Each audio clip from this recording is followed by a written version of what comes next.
جب امریکہ گئیں silicon valley دیکھی انہوں نے اور وہاں سے ایک وش بون ان کا گرو ہوا فار ڈیجیکان ویلی ان پاکستان. بالکل ایسے یہ کس طرح ان کو خیال آیا کہ ڈیجیکان ویلی پاکستان کے اندر ہونی چاہیے, اور اس کے بعد کہاں تک وہ اس کو پرسو کر پائیں؟ وہ کیا پروجیکٹ تھا, وہ کیا خواب تھا ان کا؟ وہ دیکھیں بیسیکلی میں نے جیسے پہلے آپ کو بتایا کہ بکس بہت پڑھتی تھیں, ہسٹری بھی پڑھتی تھیں. بالکل ٹھیک ہے. تو آپ اس کے انٹرویوز اٹھا کے دیکھیں, اس میں اس نے یہی کہا کہ اگر ہم بھی ایک دفعہ مجھے یاد ہے کہ ڈاکٹر عطاء الرحمان جو تھے ہائر ایجوکیشن کمیشن کے, ان کے ساتھ اس کا مکالمہ ہوا تو انہوں نے کہا کہ کہتی انکل آپ یونیورسٹیز کالجز جتنا مرضی کچھ کر لیں, جب تک آپ پرائمری ایجوکیشن کی طرف دھیان نہیں دیں گے نا تو کچھ نہیں ہوگا, پاکستان میں چینج نہیں آئے گا. تو وہاں اس کا یہ تھا کہ وہ ہسٹری پڑھتی تھی, سر سید احمد خان کے بارے میں بتاتی تھی کہ وہ تھے ایجوکیشن کی طرف, اس کا یہ بھی دھیان تھا. اور دوسرا یہ کہ وہ یہ بھی دیکھتی تھی کہ انڈیا ہم سے کن چیزوں میں آگے اور کیوں ہے, وہ جو میں نے آپ کو بتایا نا کہ کیوں ہیلدی کمپٹیشن وہاں پہ وہ دیکھتی تھی. وہ اس نے ہمیشہ یہی کہا کہ وہ انڈیا اس وجہ سے کہ انہوں نے محنت کی ہے, محنت کا ان کو رزلٹ ملا. ہمارے ہاں یہاں پہ ہم فوکس نہیں کر پا رہے. وہ اس وقت کہتی تھی کہ آئی ٹی پہ فوکس کریں. 2005 میں اس کا دل تھا کہ اب پراپر طریقے سے یہاں پہ ہم آئی ٹی سینٹرز بنا کے بچوں کو سکھانا شروع کرتے. وہ دنیا دیکھ آئی تھی, اس کے پاس نالج تھا, اس کے پاس اویئرنیس تھی, اور اس کو پتا تھا دنیا میں کیا ہو رہا ہے اور اس کا فیوچر کیا ہے.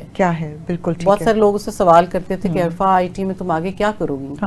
کہتی ہے آئی ایم ویری فلیکسیبل, میں دیکھوں گی کدھر کو کیا چیز جا رہی ہے, میں دا بیسٹ کروں گی. اس نے کمٹمنٹ یہ نہیں کی کہ میں ایک ہی چیز کروں گی, this is what I'm going to do. میں اس وقت دیکھوں گی نا کدھر کو جا رہی ہے.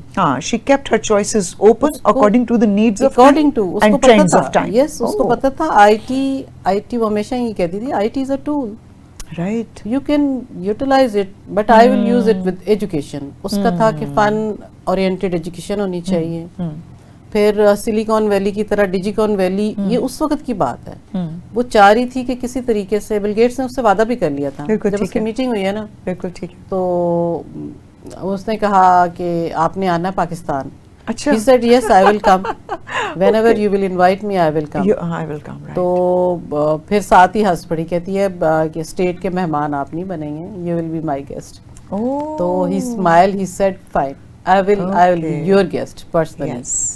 اچھا, اب وہ یہاں پہ آ کے آپ کو پتا ہے کہ ہمارے سسٹمز میں اس طرح کی ہائرس تک پہنچنے میں جو ٹائم لگتا ہے, اس نے بڑی کوشش کی. اس نے ہر انٹرویو میں بھی کہا کہ میری بات سن لیں, سب میری ایج پہ جاتے ہیں کہ بچی یہ کیا کرے گی, کیا بتائے گی, آپ میری ایج پہ کیوں جاتے ہیں, میری بات سنیں, اگر آپ کو بات اپروپریٹ نہیں لگتی ٹھیک ہے تو ڈونٹ ڈو اینی تھنگ, اگر لگتی ہے تو ڈو اٹ. رائٹ, وہ والی فیز میں ٹائم ویسٹ ہوا تھوڑا, جس میں پراپر طریقے سے اس وقت اصل میں میں وہی چیلنجز کی بات کرنے لگی تھی کہ کبھی میں یہ چیلنجز ہی کی بات کرنے لگی تھی کہ عرفا کو چیلنجز کیا ہے, تو یہ تو ایک آپ نے بتا دیا. چیلنج یہ تھا نا, دوسرا یہ بات تھی کہ جو اس کا اس وقت کا جو سوچنے کا انداز تھا وہ اس کے ایج فیلوز کے ساتھ میچ نہیں کرتا تھا. بالکل. اور میں نے دیکھا ہے کہ اس کی ہمیشہ اپنے کلاس فیلوز کے ساتھ تو دوستی تھی, وہ بڑوں کے ساتھ بھی بڑا کمفرٹیبل فیل کرتی تھی. اس کی دوستی, اس کو کوئی پرسنالٹی اپنی قابلیت کی وجہ سے اچھی لگتی تھی, کہ اگر کوئی انٹیلیجنٹ ہے, اور وہ کہتی تھی کہ ہارڈ ورکنگ بھی بہت اچھے رزلٹ لے آتے ہیں. بالکل بالکل. تو اس کو وہ اٹریکٹ کرتا تھا کہ کون کس حد تک لائک ہے, یعنی ان کو ساری چیزوں کا پتہ ہونا چاہیے. ٹھیک ہے. تو وہ اس کا ہوتا تھا کہ ان پرسنالٹیز کو آئیڈیلائز کرتی تھی, جیسے اللہ بخشے جناب پرویز مشرف تھے, وہ بہت پیار کرتے تھے عرفا کے ساتھ, بڑا آئیڈیلائز ان کو بھی کرتی تھی کہ ان کو یہ سارا کچھ پتہ ہے. اس کے بعد بے نظیر بھٹو تھیں, جو بھی آئے پھر آگے یہ نون لیگ ہے آپ کی ساری جتنی بھی گورنمنٹس آئیں. پچھلے دنوں جب سی ایم سے ملاقات ہوئی مریم نواز سے, تو انہوں نے کہا کہ عرفا تو ہمارے دل میں رہتی ہے. بالکل. تو میں نے کہا جی بالکل, بس ابھی اس کا خواب ہے جو پورا کرنا چاہتے ہیں کہ عرفا جو ہماری عرفا نے سوچا ڈیجیکان ویلی وہ بنائی جائے. اب ڈیجیکان ویلی ایک ایسا گیم چینجر ہے, پروجیکٹ ہے. ٹھیک ہے. اور یہ ہوگا بھی کس کے لیے, بیٹرمنٹ کے لیے. جو اس کے اوپر کام شروع ہو گیا, اس پہ چھوٹا چھوٹے ڈیجیکون ویلیز تو سبھی بنا رہے ہیں, سبھی بنا رہے ہیں بالکل. اب یہ کہ اگر سارے ہی مل جائیں اسٹیک ہولڈرز تو مجھے لگتا ہے کہ وہ ویلی بلڈ ہو جائے گی. میں تو سمجھتی ہوں, میں تو سب کو اوپنلی دعوت دیتی ہوں, انوائٹ کرتی ہوں کہ پلیز آئیں, کولیبریشنز کے لیے آئیں, سارے آئیں, کیونکہ وہ بچی اب دیکھیں اس نے خواب ہر کوئی اپنے لیے دیکھتا ہے نا کہ میں بڑا ہو کے یہ بن جاؤں وہ بن جاؤں, اس نے خواب دیکھا پاکستان کی یوتھ کے لیے. اس کے لیے کیا ہی مشکل تھا کہ جب وہاں پہ گئی بل گیٹس نے اس کو کہا کہ I wish one day you work with me here, she could have easily gone.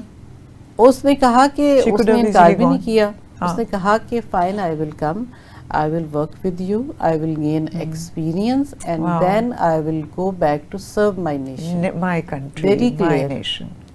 تو وہ بھی خوش ہوا تھا, اس نے بڑا اپریشیٹ کیا, اس نے کہا why not.